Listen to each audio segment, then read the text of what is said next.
भाग 11। आर्या इतना सुनते ही टेंशन में आ जाता है, फिर वापस पार्टी में आता है और पार्टी में चारों तरफ नजरें घूमता है, पर अवनी कहीं नजर आती है। फिर अचानक से उसे आदमी को देखा है जो कुछ वक्त पहले अवनी के हाथ को पकड़ा रहता है। फिर उसे लड़की को उसे आदमी के कान में कुछ बोलते हुए देखा है। जो लड़की अभी वॉशरूम में मिली थी, उसे आदमी को लड़की की बात सुनकर वहां से जाते हुए देखा है, तो इसको कुछ शक होता है और उसे आदमी के पीछे पीछे जाने लगता है।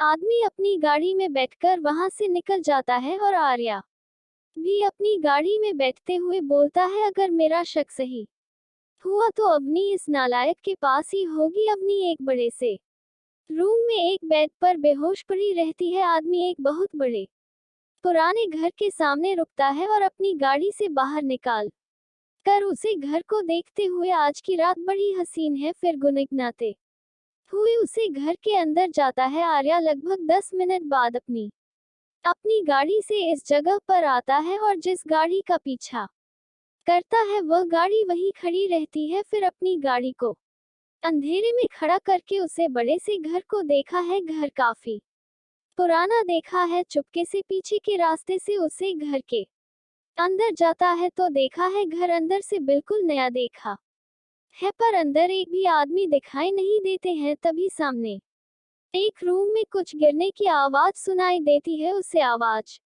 को सुनकर आर्या उसे रूम की तरफ जाता है और जब उसे बंद दरवाजे को धीरे से छूता है तो दरवाजा हल्का सा खुल जाता है और उसे खुले दरवाजे के बीच से जब देखा है तो एक आदमी बेड की तरफ एक सोती लड़की के ऊपर झुका रहता है। उसे बेहोश लड़की के कपड़ा हल्का सा दिखता है, जिसे देख कर हैरानी से आंखें बड़ी हो जाती हैं और तेजी रूम के अंदर जाकर आदमी का एक पैर पकड़कर पीछे की तरफ बचकर जोर से नीचे पटक देता है। बेड पर बेहोश पड़ी अवनी को देखा है, जो अभी भी बेहोश रहती है और अपने ऊपर आए संकट से अनजान।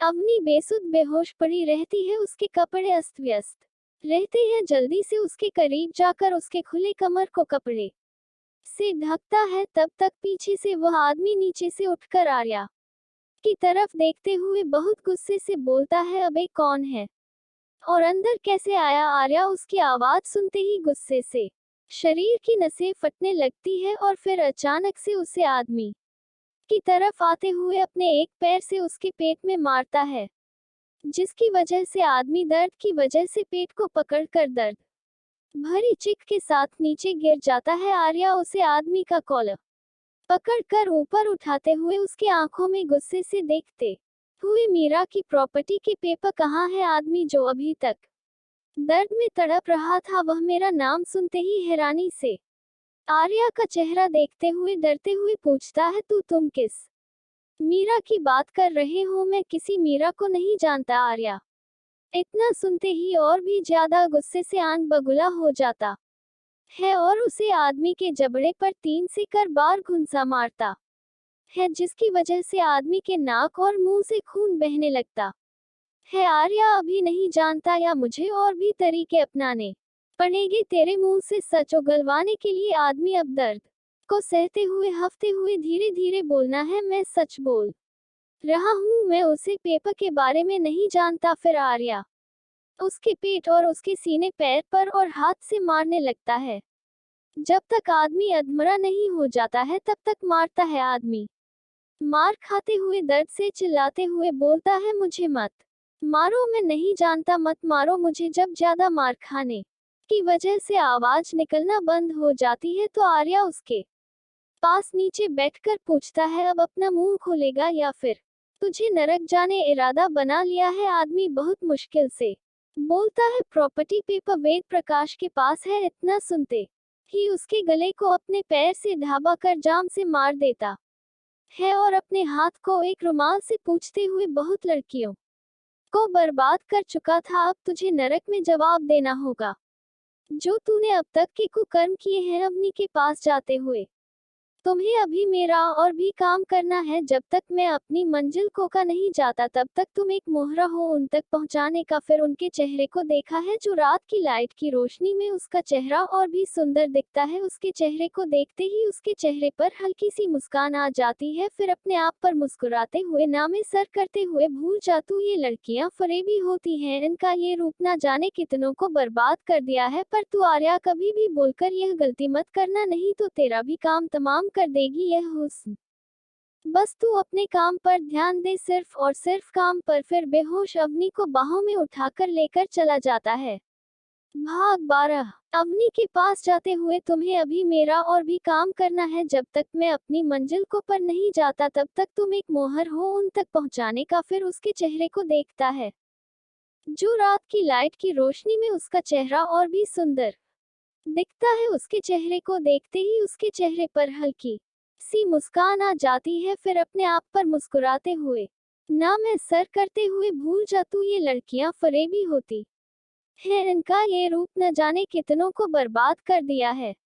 पर तू आर्या राज राय कभी भी भूल कर यह गलती मत करना, नहीं तो तेरा भी काम तमाम कर देगी ये हुस्न। बस तू अपने काम पर ध्यान दे, सिर्फ और सिर्फ काम पर। फिर बेहोश अवनी को बाहों में उठाकर लेकर चला जाता है। सुबह के वक्त इधर जिस आदमी को रात में मारा रहता है उसे आदमी के चारों तरफ बहुत से आदमी रहते हैं। उनका एक मलिक रहता है जो वही एक बड़े से किंग साइज सोफे पर बैठा रहता है। उससे मरे हुए आदमियों को घूरते हुए बहुत ही गुस्से से अपने आदमियों से बोलता है मुझे वह आदमी चाहिए किसी भी हाल में, कल तक वो आदमी मेरे कदमों में होना चाहिए। उनमें से उन आदमियों के लीडर बोलता है जी सर हम कोशिश करेंगे। इतना सुनते ही गुस्से से उठकर उसे आदमी के पेट पर एक जोरदार पर से मारता है जिससे उन आदमियों का लीडर मुंह के बल नीचे गिर जाता है और गुस्से से उनके मालिक बोलता है मुझे कोशिश नहीं,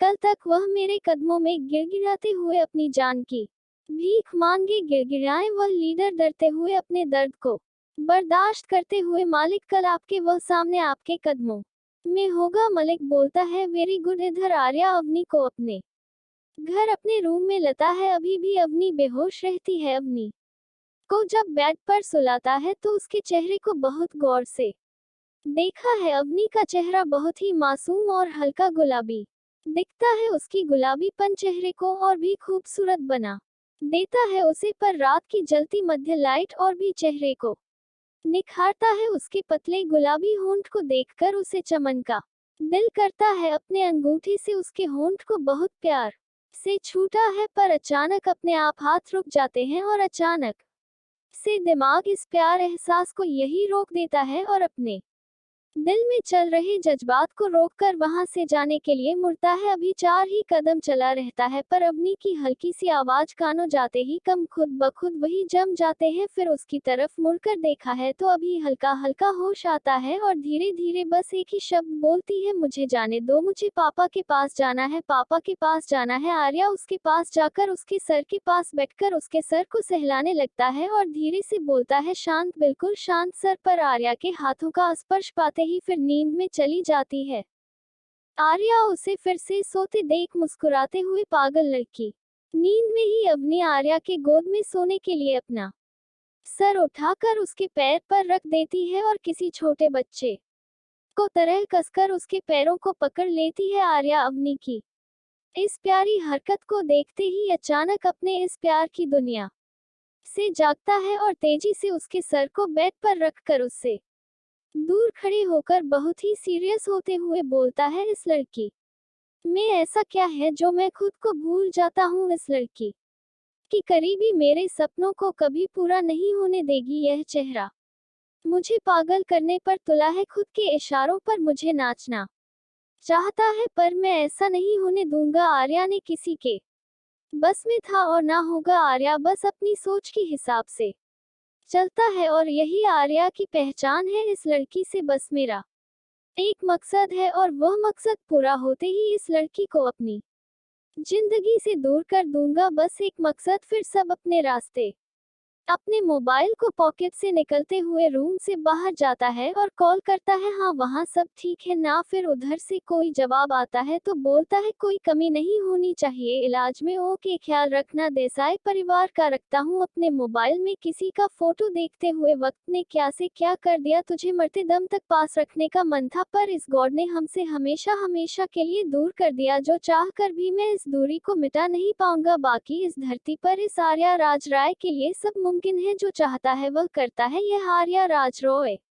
भाग 13। अपने मोबाइल को पॉकेट से निकलते हुए रूम से बाहर जाता है और कॉल करता है, हाँ वहाँ सब ठीक है ना। फिर उधर से कोई जवाब आता है तो बोलता है कोई कमी नहीं होनी चाहिए इलाज में, ओके ख्याल रखना देसाई परिवार का रखता हूँ। अपने मोबाइल में किसी का फोटो देखते हुए वक्त ने क्या से क्या कर दिया, तुझे मरते दम तक पास रखने का मन था पर इस गॉड ने हमसे हमेशा हमेशा के लिए दूर कर दिया, जो चाहे कर भी मैं इस दूरी को मिटा नहीं पाऊंगा। बाकी इस धरती पर इस आर्या राज राय के लिए सब मुमकिन है, जो चाहता है वह करता है, यह आर्या राज रॉय।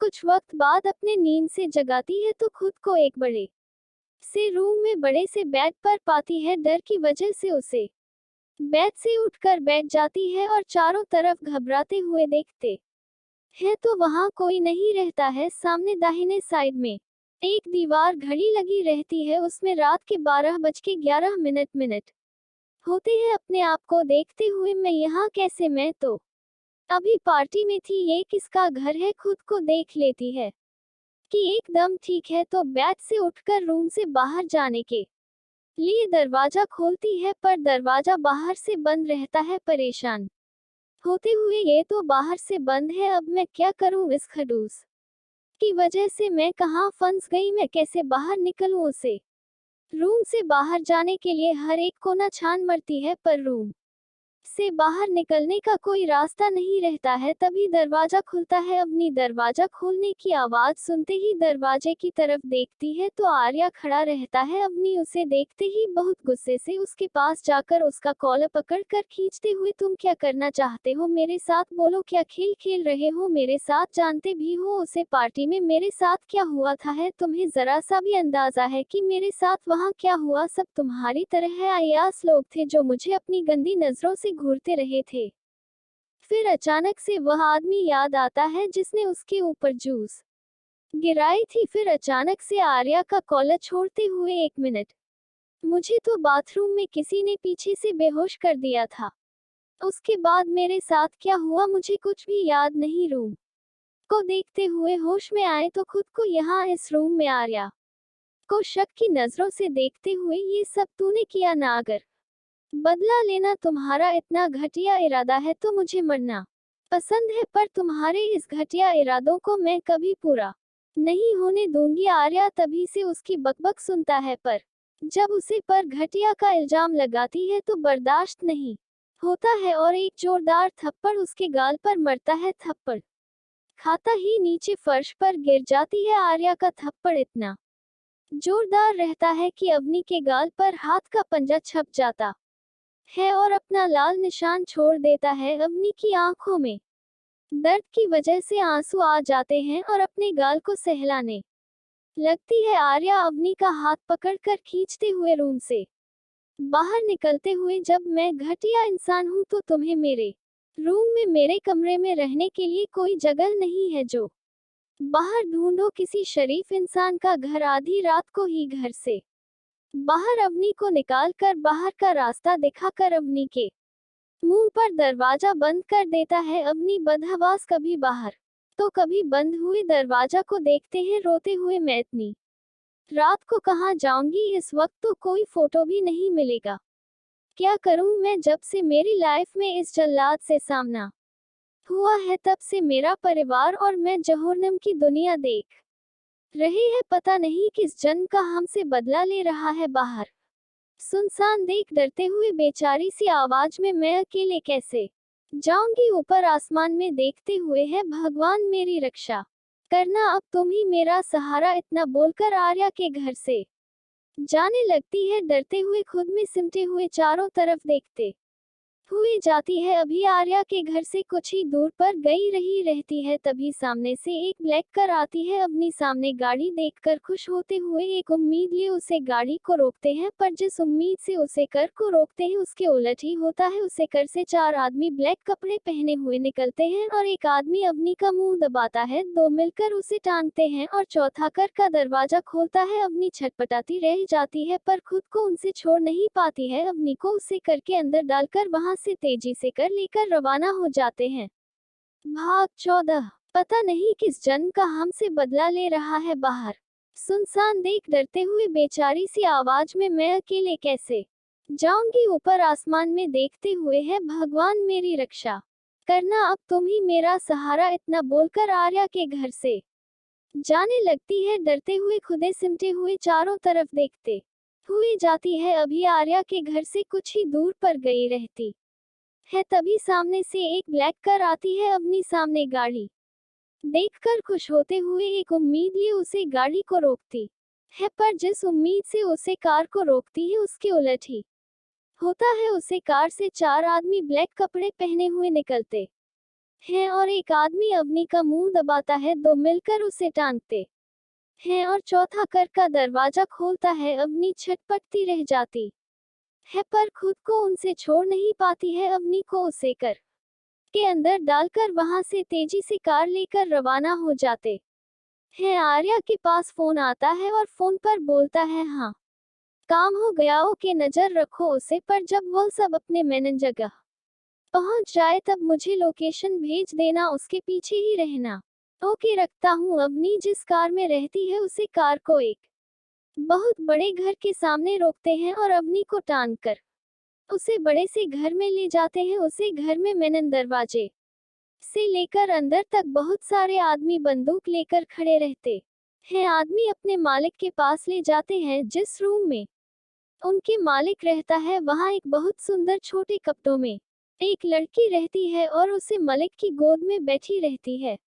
तब 2 आदमी अवनी को पकड़ कर लेकर आते हैं और अपने मालिक का इशारा बाते ही उसके दोनों हाथ और आंख की पट्टी खोल देते हैं। अवनी की आंख खुलते ही कुछ मिनट बाद जब साफ दिखाई देता है तो सामने एक 55 साल का आदमी और उसकी गोद में बैठी लड़की लगभग 27 से 28 साल की होगी। मुस्कुराते हुए वो लड़की अवनी को देखते हैं। अवनी उसे रूम को चारों तरफ देखती है, फिर अपने पीछे देखती है तो जो आदमी उसे लेकर आए थे वह अब इस रूम से बाहर जाकर दरवाजा बंद कर देते हैं। अवनी जब उन दोनों को घूरते हुए देखते हैं तो बोलती है, तुम सब कौन हो और मुझे यहाँ क्यों लाए हो? आदमी उसे लड़की को अपने गोद में से उठने का इशारा करता है, फिर खुद उठकर अवनी के करीब आकर उसके चारों तरफ घूमते हुए बहुत ही गहरी नजर से देखते हुए परफेक्ट। अवनी इतना सुनते ही उसे आदमी से दूर होते हुए, एक्सक्यूज मी, तुम दोनों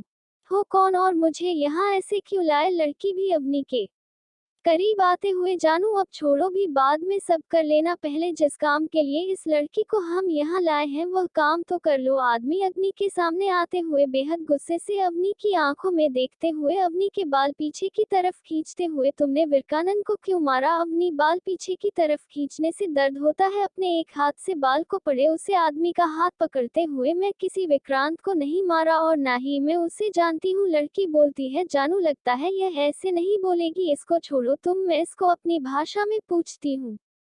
आदमी छोड़ देता है और अवनी से बोलता है, सामने देखकर शायद तुम्हें कुछ याद आ जाए। अवनी सामने दीवार पर एक बड़ी सी एलसीडी लगी रहती है, उसमें रात का पार्टी वाला वीडियो चलता है। उसमें वही सीन दिखाता है जब अवनी एक आदमी को ड्रिंक सर्व करती है और जानबूझकर वो आदमी उसके ऊपर ड्रिंक गिरा देता है। वही सीन देखती है। फिर वॉशरूम तक का सीन रहता है। उसके बाद बाथरूम से बाहर एक लड़का अवनी को बेहोश करके अपने कंधे पर लादा रहता है। अवनी यह सब देखकर हैरान, परेशान और कंफ्यूज नजरों से देखती है और वह वीडियो देखकर बोलती है, ये तो मैं हूँ और ऐसे कैसे, और यह आदमी कौन है, मुझे इस तरह ले जा रहा है, फिर बाहर एक गाड़ी में डालता है। तभी तक का वीडियो रहता है, फिर टीवी बंद हो जाता है और मलिक बोलता है यह आदमी अपने ही है। अवनी इतना सुनते ही गुस्से से उसे आदमी को देखते हुए, ये सब जो मेरे साथ हुआ तब से लेकर अब तक यानी कि 3 से 4 घंटे पहले हुआ है। लड़की अवनी को शक की नजरों से देखते हुए, तुम जैसे ड्रिंक दे रही थी, क्या तुम उसे जानती हो? अवनी ना में सर करते हुए, मैडम मैं पहली बार पार्टी में गई हूँ और मैं कोई काम करने वाली सर्वेंट नहीं हूँ।